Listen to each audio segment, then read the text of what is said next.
Those who look to him for help will be radiant with joy. No shadow of shame will darken their faces. ഞാൻ ഈ വായിച്ചത് new living translation ബൈബിളിലെ വേദഭാഗമാണ്. അവങ്കലേക്ക് നോക്കിയവർ പ്രകാശിതരായി. അതിന് new living translation Bible പറയുന്നത് യേശു അല്ലെങ്കിൽ ദൈവത്തിന്റെ മുഖത്തേക്ക് സഹായത്തിന് വേണ്ടി നോക്കുന്നവരുടെ ഹൃദയം വിൽ ബി റേഡിയന്റ് വിത്ത് ജോയ്. ആനന്ദം കൊണ്ട് അവരുടെ ഹൃദയം പ്രകാശിതമാകുമെന്നാണ്. ആനന്ദം കൊണ്ട് അവരുടെ ഹൃദയം ശോഭിതമാകും. അവരുടെ മുഖം സന്തോഷം കൊണ്ട് വിടരും. അവരുടെ സന്തോഷം, അവരുടെ ഹൃദയത്തിലെ സന്തോഷം മുഖത്ത് തെളിഞ്ഞു വരും. No shadow of shame will darken their face. ലജ്ജയുടെ യാതൊരുവിധ നിഴല് പോലും അവരുടെ മുഖത്തെ പ്രകാശത്തെ ഇരുളാക്കാൻ സമ്മതിക്കത്തില്ല. ആമേൻ. എന്ന് വെച്ചാൽ നിങ്ങൾ കർത്താവിന്റെ മുഖത്തേക്കാണ് നോക്കുന്നതെങ്കിൽ നിങ്ങളെ ലജ്ജിച്ചു പോകാൻ ദൈവം എന്ത് ചെയ്യത്തില്ല? സമ്മതിക്കത്തില്ല. ഒന്ന് പറഞ്ഞേ, ഞാൻ യേശുവിന്റെ മുഖത്തേക്കാണ് നോക്കുന്നത്, ഞാൻ ലജ്ജിച്ചു പോകാൻ എന്റെ കർത്താവ് എന്നെ അനുവദിക്കത്തില്ല. ഇന്ന് പകൽ വിശ്വാസത്തോടൊന്ന് ഡിക്ലെയർ ചെയ്ത് 1-2 പ്രാവശ്യം അതൊന്ന് പറഞ്ഞ്, ഞാൻ യേശുവിന്റെ മുഖത്തേക്കാണ് നോക്കുന്നത്, ഞാൻ ലജ്ജിച്ചു പോകാൻ കർത്താവ് സമ്മതിക്കത്തില്ല.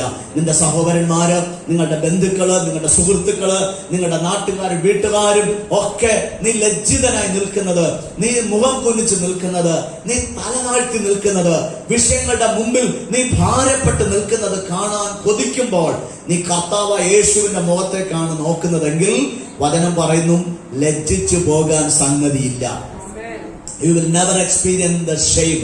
നീ ഒരിക്കലും ആ ലജ്ജയെ അനുഭവിക്കുവാൻ കർത്താവ് അനുവദിക്കത്തില്ല. Praise God. വേദപുസ്തകത്തിന്റെ വേഗത്തിൽ ചില കാര്യങ്ങൾ പരിശുദ്ധാത്മാവിനെ ഇതിനോട് ബന്ധപ്പെടുത്തി ഓർമ്മിപ്പിച്ച ചില കാര്യങ്ങൾ തിരുവെഴുത്തിൽ ഞാൻ പറയാം.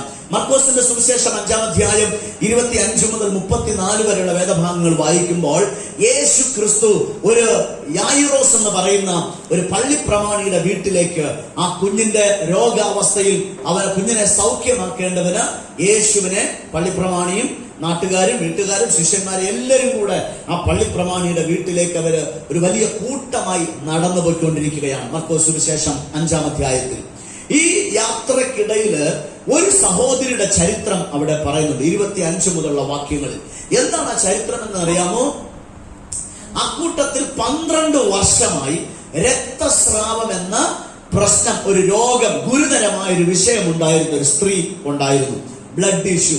അവൾക്ക് സാധാരണ സ്ത്രീകൾക്ക് ഉണ്ടാകുന്നത് പോലെയല്ല, അതിനേക്കാളും അസാധാരണമായ നിലയിൽ നിലയ്ക്കാത്ത രക്തപ്രവാഹം ശരീരത്തിൽ നിന്ന് ഇങ്ങനെ പൊയ്ക്കൊണ്ടിരിക്കുകയാണ്. രക്തം പൊയ്ക്കൊണ്ടേയിരിക്കുകയാണ്. ആ രക്തത്തിന്റെ പൊയ്ക്കൊണ്ടിരിക്കുന്നത് ഒരു രോഗമായി മാറി, ഒരു മഹാവ്യാധിയായി മാറി. അവളുടെ സമ്പത്തും മുഴുവനും ചെലവഴിച്ച് അവൾ എന്ത് ചെയ്തു? ചികിത്സിച്ചു. പല വൈദ്യന്മാരെ കണ്ടു. അവിടെ ഇങ്ങനെ പറഞ്ഞിട്ട് പല വൈദ്യന്മാരാൽ ഏറിയൊന്ന് സഹിച്ചു. ആമേൻ. ഒരു വൈദ്യം പറഞ്ഞു പുളിയൊന്നും ഉപയോഗിക്കാൻ പാടില്ല, വേറൊരു വൈദ്യം പറഞ്ഞു എരിയൊന്നും ഉപയോഗിക്കാൻ പാടില്ല, വേറൊരാൾ പറഞ്ഞു എരിയും പുളിയും ഉപയോഗിക്കാം, ഉപ്പ് കുറച്ച് ഉപയോഗിച്ചാൽ മതി. ഇങ്ങനെ പഥ്യം ഓരോ ഡോക്ടർമാരും മാറി മാറി പഥ്യം പറഞ്ഞും ചികിത്സാ വിധികൾ പറഞ്ഞും ഇവൾ എന്ത് ചെയ്തു?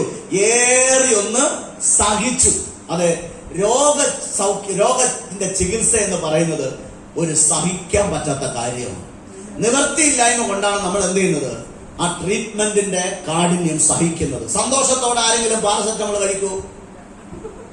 ഇല്ല. Super paracetamol. നോ, ആരും പാരസെറ്റമോൾ ചിരിച്ചുകൊണ്ട് കഴിക്കത്തില്ല. പാരസെറ്റമോൾ നിവൃത്തിയില്ലായ്മ കൊണ്ടാണ് കഴിക്കുന്നത്.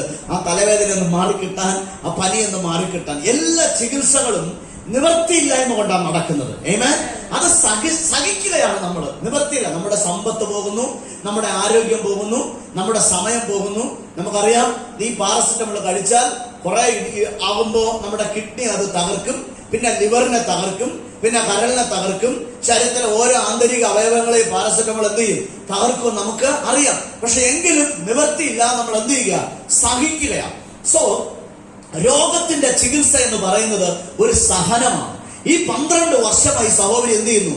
സഹിക്കുന്നു. അവിടെ ബൈബിളിൽ പ്രത്യേകം ചെയ്തിട്ടുണ്ട്, അവളുടെ മുതലെല്ലാം തീർന്നു. അവൾക്കുണ്ടായിരുന്ന ക്ഷേമ പെൻഷൻ, അവളുടെ പ്രോവിഡന്റ് ഫണ്ട്, അവളുടെ ഗ്രാറ്റുവിറ്റി എല്ലാം കൊടുത്ത് എന്ത് ചെയ്തു? അവള് ചെലവാക്കി. കിട്ടിക്കൊണ്ടിരുന്ന ശമ്പളം കൊടുത്ത് ചെലവാക്കി. ഇപ്പൊ കിട്ടുന്ന പെൻഷൻ മാസം തോറും എന്തിനേ തികയുന്നുള്ളൂ?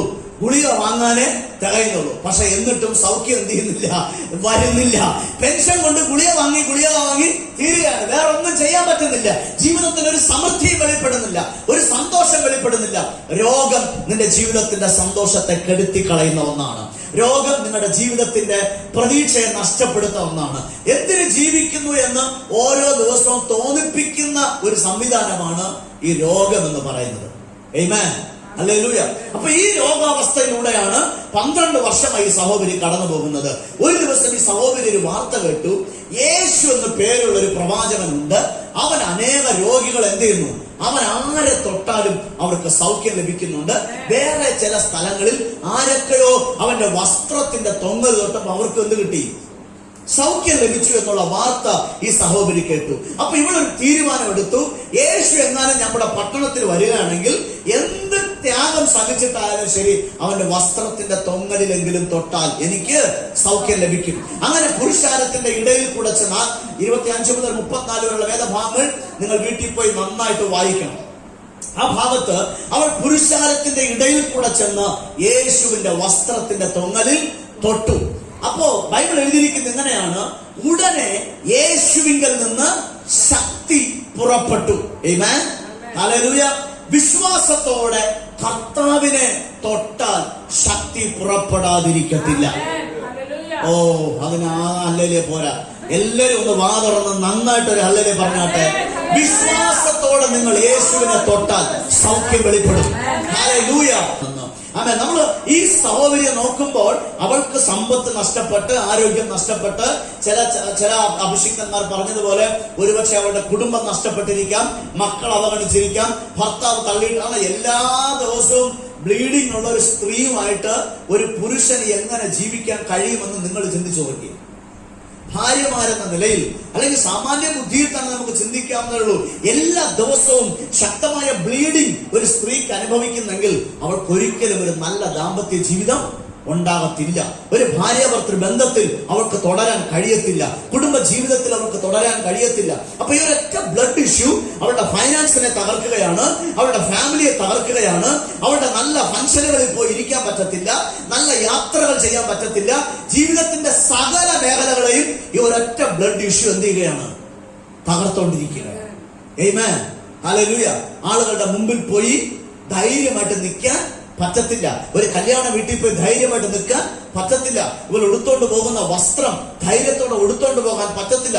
ഈ കാലഘട്ടത്തിൽ നമുക്ക് ഇന്നത്തെ യുവം അനുസരിച്ച് പേര് പറഞ്ഞല്ലോ, ആ പേടിന്റെ പേര് മെൻസ്ട്രൽ കപ്പോ അങ്ങനെ പേടുകളൊക്കെ ഒത്തിരി ഉണ്ട്. പക്ഷെ ആ ഒരു കാലഘട്ടത്തിൽ അങ്ങനെ ഒരു സംവിധാനങ്ങൾ ഇല്ലാതിരുന്ന ഒരു കാലഘട്ടത്താണ് ഈ പുള്ളിക്കാരി ജീവിച്ചിരിക്കുന്നത്. പക്ഷെ ഇവൾ ഒരു കാര്യം തീരുമാനിച്ചു, യേശുവിന്റെ വസ്ത്രത്തിലെങ്കിലും തൊട്ടാൽ എനിക്ക് സൗഖ്യമുണ്ടായി. Praise God. യേശുവിന്റെ വസ്ത്രത്തിൽ തൊട്ടു, ശക്തി പുറപ്പെട്ടു. ഉടനെ ക്ഷണത്തിൽ അവളുടെ രക്തസ്രാവം നിന്നു. അടുത്ത് അന്ന് വരെ ആളുകളുടെ മുഖത്ത് അവിടെ നോക്കുന്ന 2 കാര്യങ്ങൾ നടക്കുകയാണ്. അടുത്ത നിമിഷം യേശു ചോദിക്കുകയാണ്, ആരോ എന്നെ തൊട്ടു? എങ്കിൽ നിന്ന് ശക്തി എന്ത് ചെയ്തിരിക്കുന്നു, പുറപ്പെട്ടിരിക്കുന്നു. ശിഷ്യന്മാരുടെ കർത്താവ്, ഇത്രയും ആളുകൾ തിക്കിത്തിരക്കി വന്നുകൊണ്ടിരിക്കുന്ന ഇടയ്ക്ക് നിന്നെ ആര് തൊട്ടു എന്നുള്ള ചോദ്യം തന്നെ അപ്രസക്തമായ ചോദ്യമാണ്. അല്ല, ആരോ എന്നെ തൊട്ടു, എന്റെ ശക്തിക്കായിട്ട് ആരോ എന്നെ തൊട്ടിരിക്കുകയാണ്. ഏത് ആൾക്കൂട്ടത്തിനിടയിലും നിനക്ക് വേണ്ടി ഒരു ശക്തി പുറപ്പെടുവിക്കാൻ എന്റെ ദൈവത്തിന് കഴിയും. ആളുകൾ കൂടി നിൽക്കുന്നു എന്നത് നിനക്ക് വേണ്ടി അത്ഭുതം പ്രവർത്തിക്കാൻ ദൈവത്തെ തടയുന്ന ഒരു കാര്യമല്ല.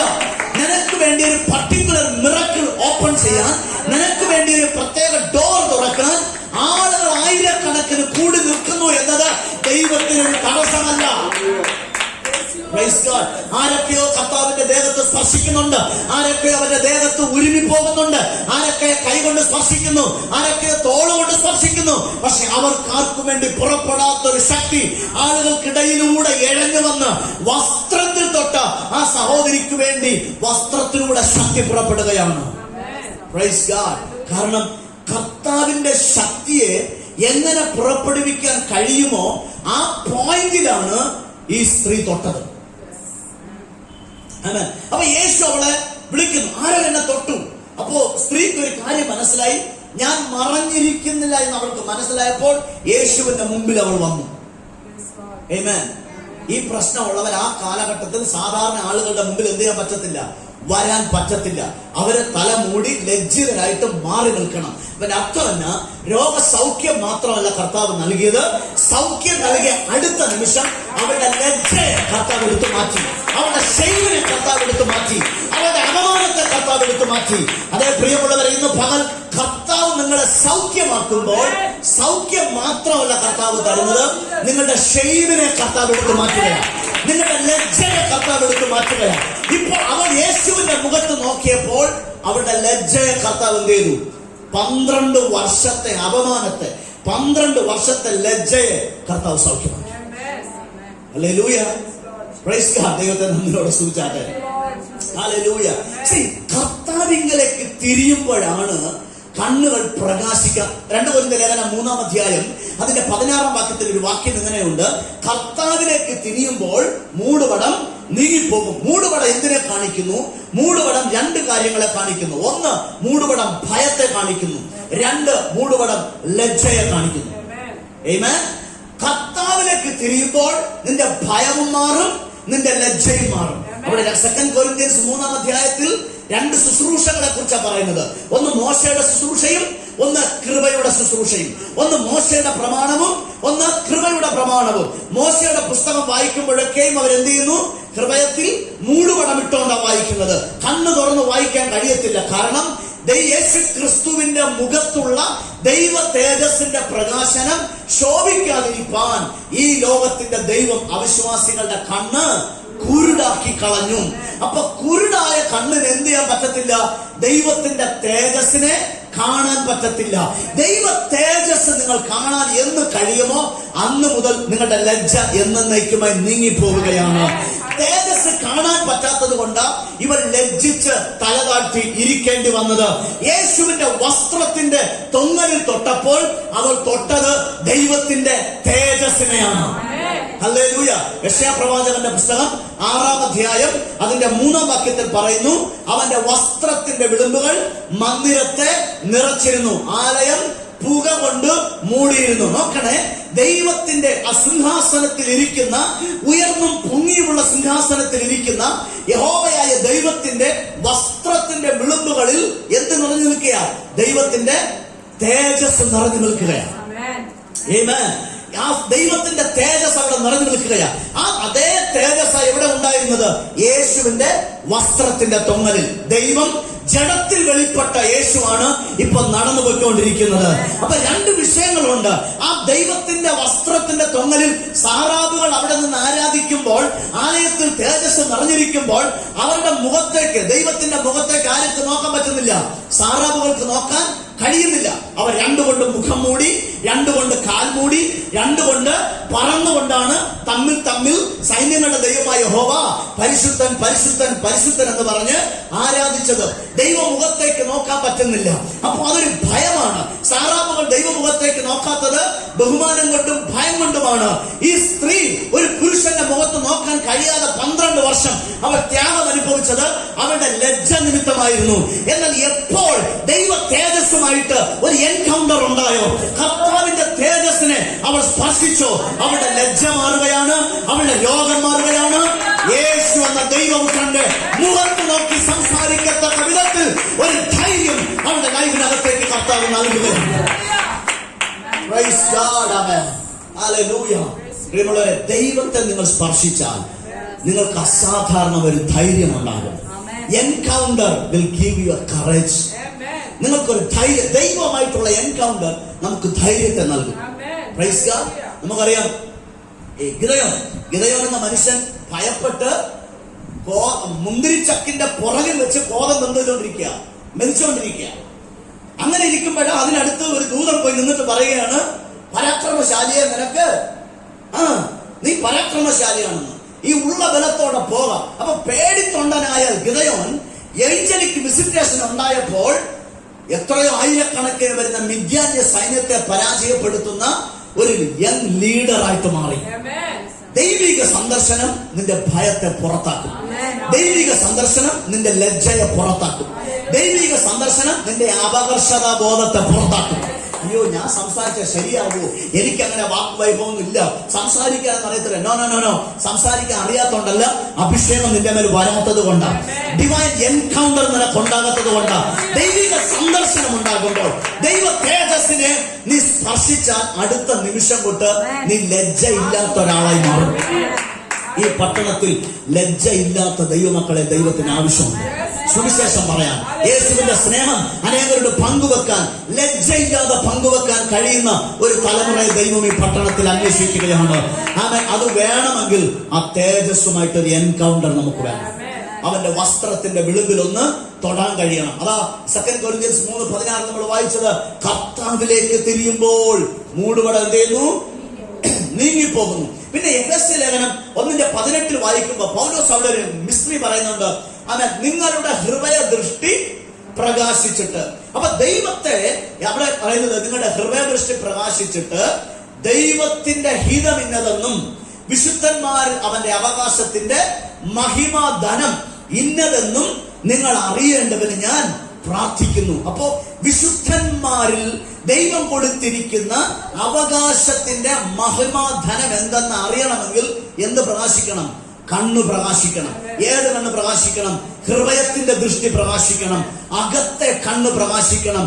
അകത്തെ കണ്ണ് പ്രകാശിച്ചാൽ തേജസ്സുള്ള ക്രിസ്തുവിനെ വ്യക്തമായി നിങ്ങൾക്ക് കാണാൻ സാധിക്കും. Price God.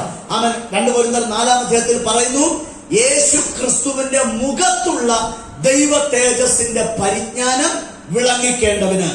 ആമേൻ. 4 പറയുന്നത് വിളങ്ങാതിരിപ്പാൻ ലോകത്തിന്റെ പ്രഭു അവിശ്വാസികളുടെ കണ്ണ് കുരുടാക്കി വെച്ചിരിക്കുന്നുവെന്ന്. അവന്റെ 6 പറയുന്നത് അവൻ ദൈവത്തെ 6 വാക്യം വായിച്ച 2 Corinthians 4:6 ഇരുട്ടിൽ നിന്ന് വെളിച്ചം ഉദിക്കണമെന്ന് കൽപ്പിച്ച ദൈവം, ശ്രദ്ധിക്കണേ, യേശു ക്രിസ്തുവിന്റെ മുഖത്തുള്ള ദൈവ തേജസ്സിന്റെ പരിജ്ഞാനം വിളങ്ങിക്കേണ്ടതിന് ഞങ്ങളുടെ ഹൃദയത്തിൽ പ്രകാശിച്ചിരിക്കുന്നു. അപ്പൊ ഹൃദയ ദൃഷ്ടി പ്രകാശിക്കുമ്പോ യേശു ക്രിസ്തുവിന്റെ മുഖത്തുള്ള ദൈവ തേജസ്സിന്റെ പരിജ്ഞാനം നമുക്ക് എന്ത് ചെയ്യാൻ പറ്റും? വിളങ്ങാൻ സാധിക്കും. ഒരാമൻ പറഞ്ഞാട്ടെ. അങ്ങനെ അവന്റെ മുഖത്തേക്ക് നോക്കിയവർ അവരുടെ ലൈഫിനകത്ത് കർത്താവ് വരുത്തുന്ന ചില മാറ്റങ്ങളുണ്ട്. ഒരു മനുഷ്യൻ ദൈവ തേജസ്സിനെ, ക്രിസ്തു യേശുവിന്റെ മുഖത്തുള്ള ദൈവ തേജസ്സിന്റെ പരിജ്ഞാനം ഒരുവൻ യഥാർത്ഥമായി പ്രാപിച്ചു കഴിഞ്ഞാൽ അവൻ ഈ ലോകത്തിൽ ഒരു ക്രിസ്തുവായിട്ട് മാറും. ഒരു മനുഷ്യൻ ദൈവ തേജസ്സിനെ, ക്രിസ്തു യേശുവിന്റെ മുഖത്തുള്ള ദൈവ തേജസ്സിന്റെ പരിജ്ഞാനം ഒരുവൻ യഥാർത്ഥമായി പ്രാപിച്ചു കഴിഞ്ഞാൽ അവൻ ഈ ലോകത്തിൽ ഒരു ക്രിസ്തുവായിട്ട് മാറും.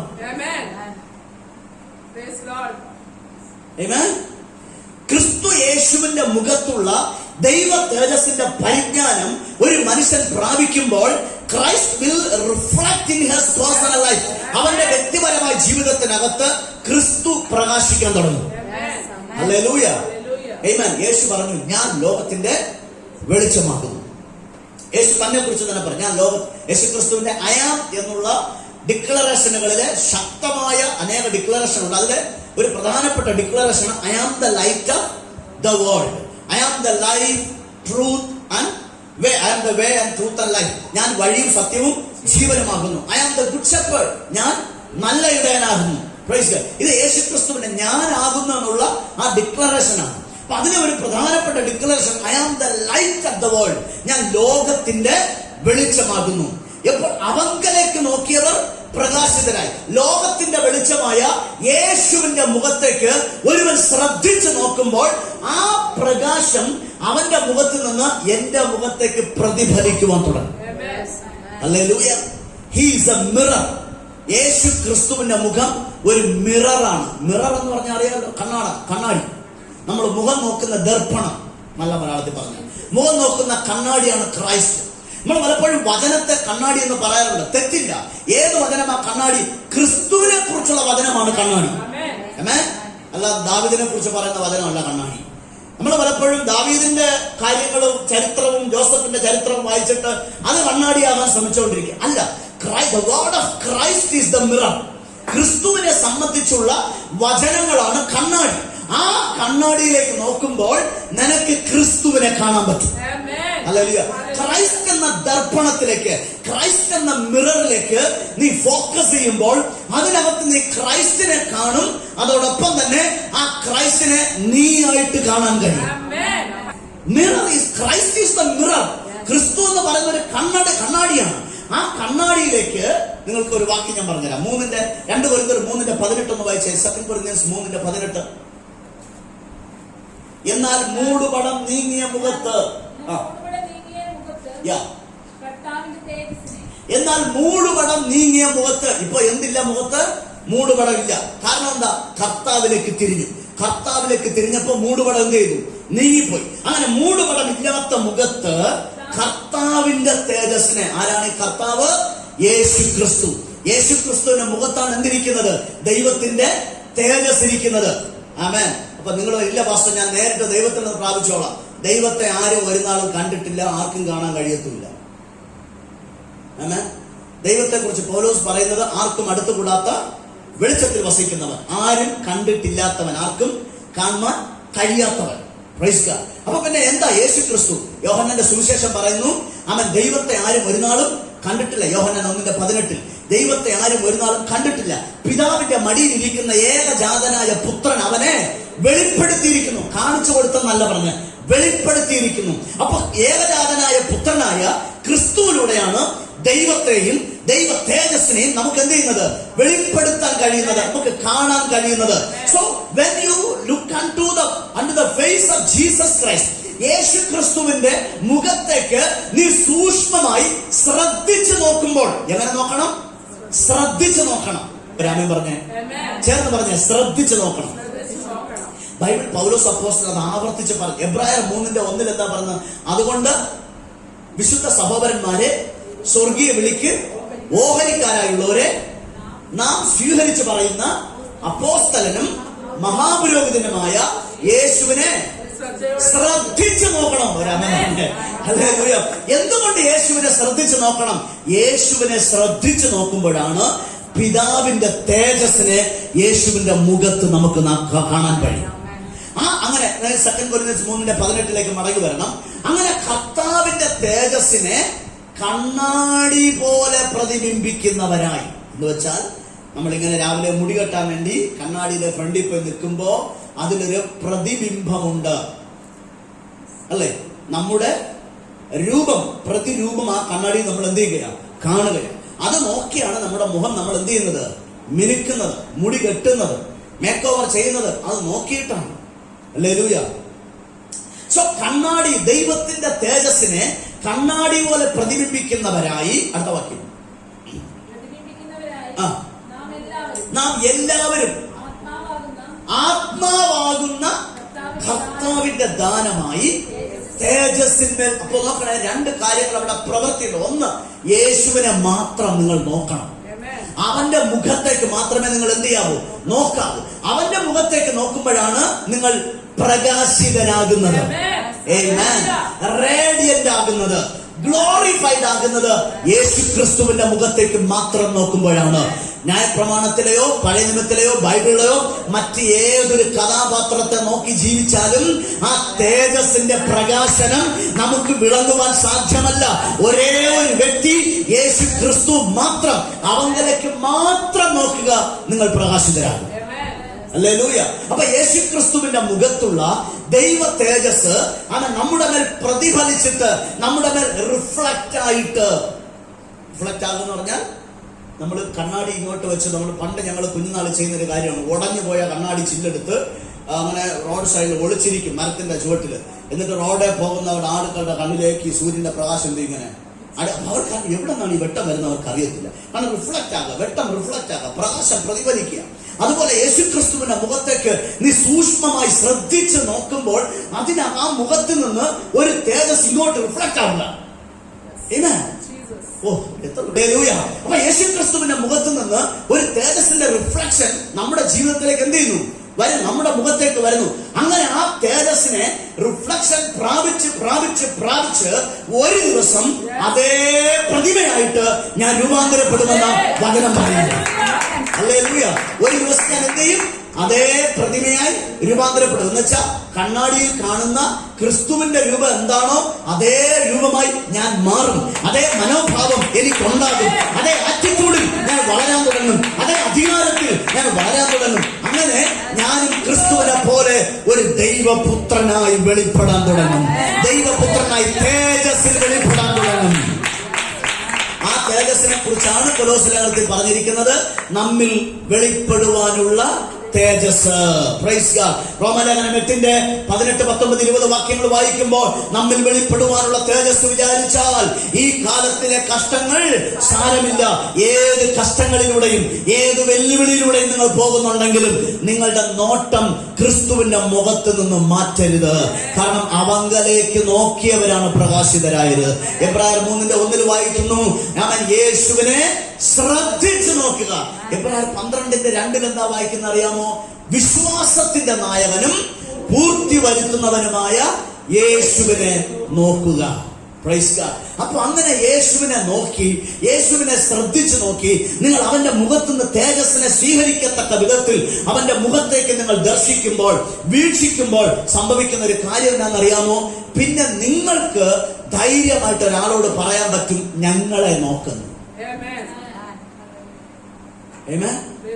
വായിച്ച അപ്പോസ്തല പ്രവൃത്തി 3:4-5. അപ്പോസ്തല പ്രവൃത്തി 3:4-5. പത്രോസ് യോഹന്നാനോട് കൂടെ അവനെ ഉറ്റുനോക്കി. അയ്യോ, അത്രയും ലഘുവായിട്ട് വായിക്കരുത്, കുറച്ചുകൂടെ സീരിയസ് ആയിട്ട് വായിക്കണം. പത്രോസ് യോഹന്നാനോട് കൂടെ ആ മുടന്തനെ നോക്കിയിട്ട് അവനെ ഉറ്റുനോക്കി. ആദ്യം അങ്ങോട്ട് സൂക്ഷിച്ചു നോക്കി, എന്നിട്ട് മുടന്തനോട് പറയുകയാണ്, ഞങ്ങളെ നോക്കാം. ഓ ആമേൻ. കാരണം എന്താണെന്നറിയാമോ? കഴിഞ്ഞ 3.5 വർഷമായിട്ട് കൂടെ നടന്ന് യേശുവിന്റെ മുഖത്ത് നിന്ന് പഠിച്ചും കേട്ടും പരിശുദ്ധാത്മ വന്നപ്പോൾ ആ ക്രിസ്തുവിലുള്ള ദൈവ തേജസ്സില ഇപ്പൊ പത്രോസ് സഞ്ചരിക്കുന്നത്. അതേ തേജസ്സില ഇപ്പൊ യോഹന്നാൻ സഞ്ചരിക്കുന്നത്. ഇപ്പൊ പത്രോസ് പറയുക, യേശുവിനെ നോക്കുന്നല്ല, ഞങ്ങളെ നോക്കാം.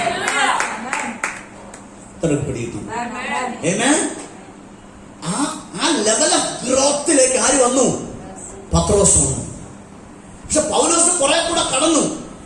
ദൈവത്തെ അനുകരിക്കുന്നത് പോലെ എന്നെ അനുകരിപ്പിരുന്ന പൗലോസ് പറഞ്ഞു. അതാണ് ആ വളർച്ച, ക്രിസ്തുവിനോട് കൂടെയുള്ള വളർച്ച. അവന്റെ മുഖത്തേക്ക് നോക്കി നടന്ന് അവന്റെ ആത്മാവിന്റെ ദാനമായി ലഭിക്കുന്ന തേജസ് പ്രാപിച്ചു വരുമ്പോൾ അതേ പ്രതിമയായി രൂപാന്തരപ്പെട്ട് കഴിഞ്ഞാൽ നിങ്ങൾക്ക് ധൈര്യമായി ഒരു രോഗിയെ നോക്കി പറയാൻ പറ്റും, എന്നെ നോക്ക്. ഒരു പ്രശ്നമുള്ളവനെ നോക്കി പറയാൻ പറ്റും, എന്നെ നോക്ക്. ഒരു കുടുംബത്തെ നോക്കി പറയാൻ പറ്റും, ഞങ്ങളുടെ കുടുംബത്തെ ഒന്ന് നോക്ക്, ഞങ്ങളെ നോക്കി ഒന്ന് പഠിക്ക്. കാരണം ഞങ്ങൾ ദൈവ തേജസ്സിന്റെ പ്രതിഫലനമായി ഈ ഭൂമിയിൽ നിൽക്കുന്നവരാണ്. ദൈവമക്കളെ, ഒരു കാര്യം കൂടെ പറഞ്ഞ് ഞാൻ അവസാനിപ്പിക്കാം.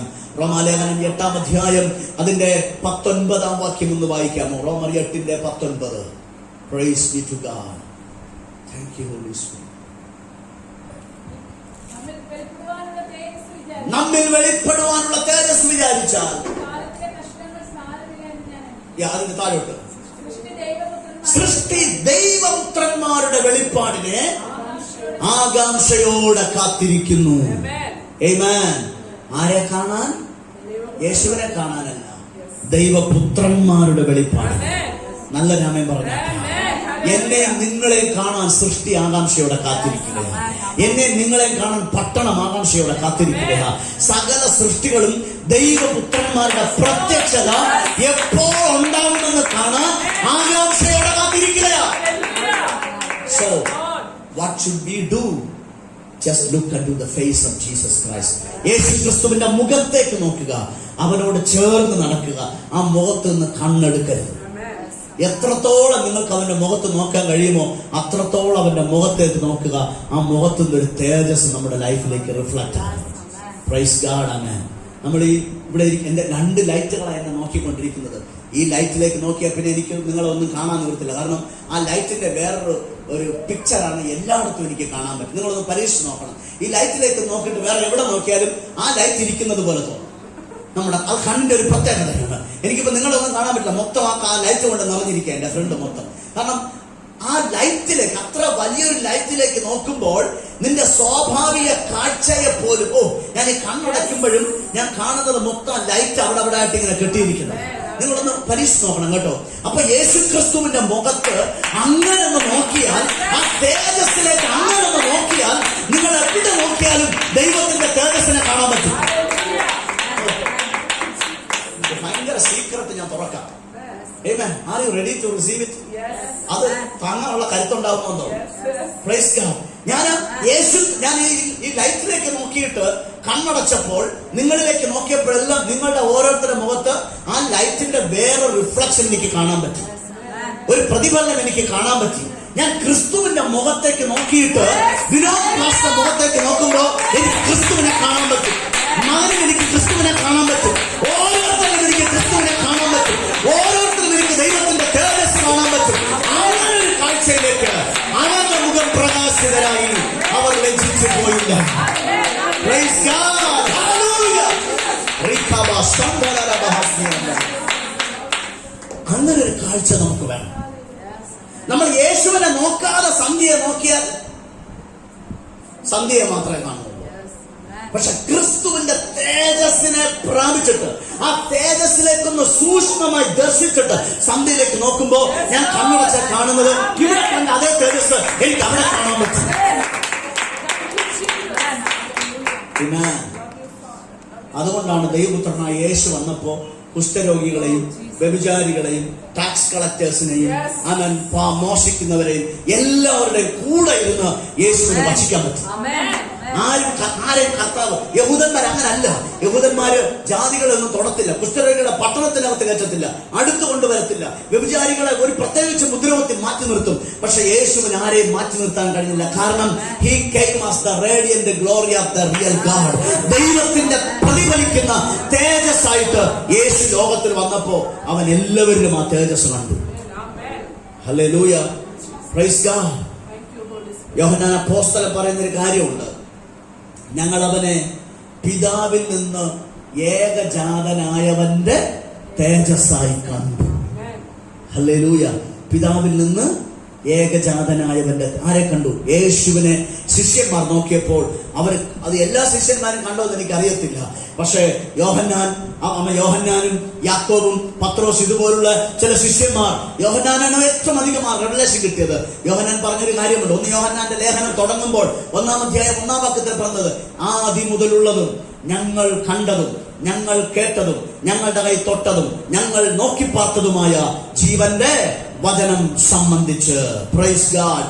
ആ ജീവൻ അവൻ ജീവൻ ഉണ്ടായിരുന്നു. ആ ജീവൻ മനുഷ്യർക്ക് വെളിച്ചമായിരുന്നു. ഹല്ലേലൂയ. Praise God.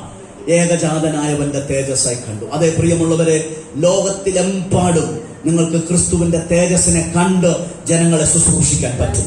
ഇനി നീ ലജ്ജിച്ചിരിക്കണ്ട. ഇന്ന് പകൽക്കാലം നിന്റെ ജീവിതത്തിന്മേൽ ദൈവിക തേജസ്സിന്റെ ഒരു സന്ദർശനം ഉണ്ടാവുകയാണ്. ദൈവിക കാഴ്ചപ്പാടിന്റെ ഒരു സന്ദർശനം ഉണ്ടാവുകയാണ്.